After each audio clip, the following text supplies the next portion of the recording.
Tunza is a non-profit organization that is embodied in a sports academic, it has a sports academic nature.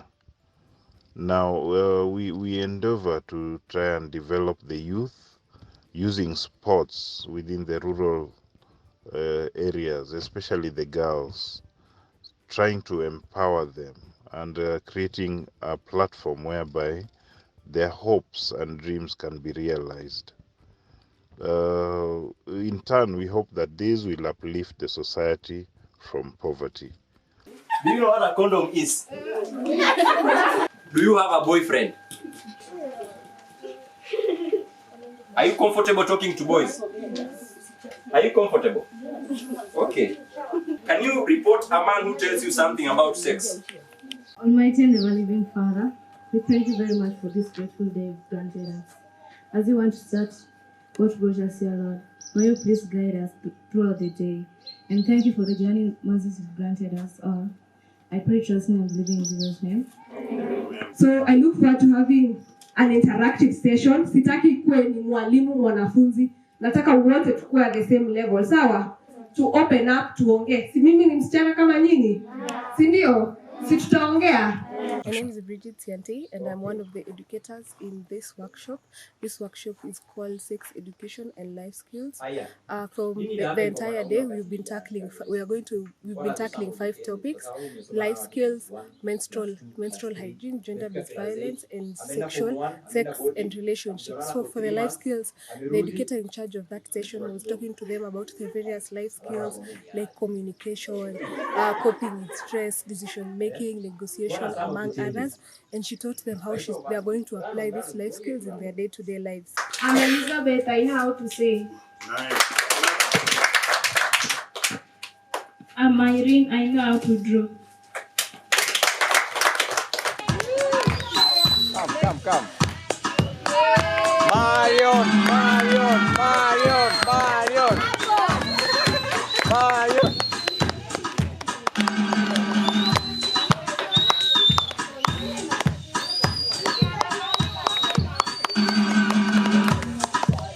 When we look at the data that has been collected within the country, so many girls are conceiving. So we are concerned about our girls, and therefore we want to enlighten them and tell them that even if they stay at home, it doesn't give them freedom to do anything that they want to do, because whatever choice they make at this critical time will greatly affect their future. The next educator who talked about gender-based violence and menstrual hygiene. For the gender-based violence, we wanted them to know the meaning of gender-based violence. We wanted them to know the various types of violence and how to deal with when a case comes up, and how to report if they are raped, or if someone beats them, if they undergo any type of violence, how they are supposed to report, how they're supposed to speak up, and we took them through the entire procedure of how to report. Usikubalie mtu na mtu akichukua by force, hiyo ni rape, sawa? So there are various types of sexual violence. Kuna rape. Rape ni penetrating one's sexual organs without consent. Si tumesema?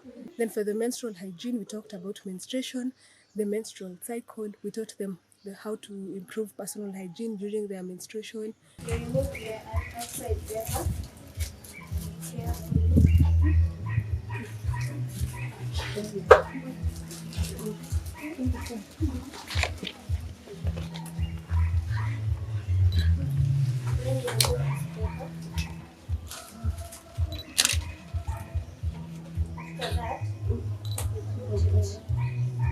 Put the punch.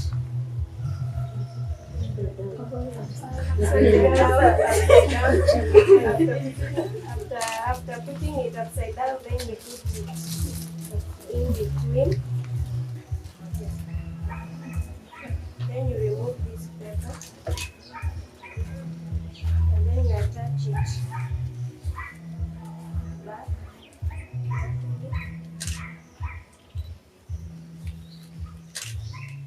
And it's all done. See you, baby. I feel you, baby. I see you, baby. You feel around. covered a bit of adolescents and the changes that come with adolescents.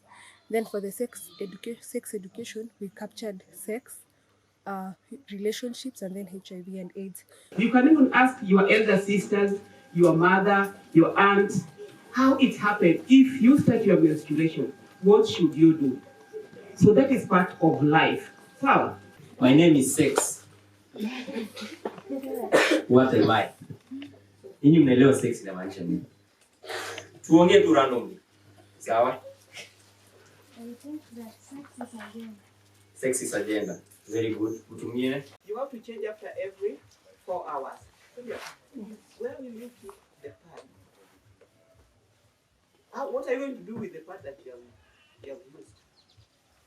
During the period of coronavirus, a lot of these kids have been at home. They're exposed to sexual materials, either through the media, either through their friends, either through any other means out there. So our objectives for the workshop was to empower them to make the right decisions, to give them information, to teach them how to become responsible, and to teach them life skills that will enable them to go out there, that will enable them to practice and go out there and do better things in their day-to-day lives. Yes, so for us, they know this, but we just wanted to emphasize on the importance of these things, and we hope that whatever we have taught them will go a long way into improving their lives and how they make decisions.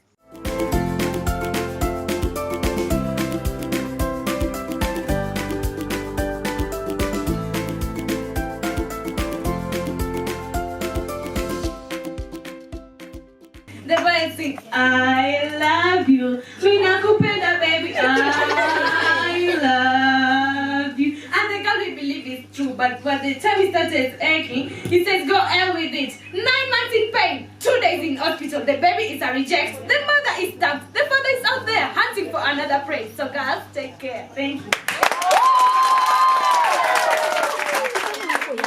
3, 4, 5. Thank you so much. Aukulana ilondoloze zuhambenami dawo yami ayikulana buso wami aukulana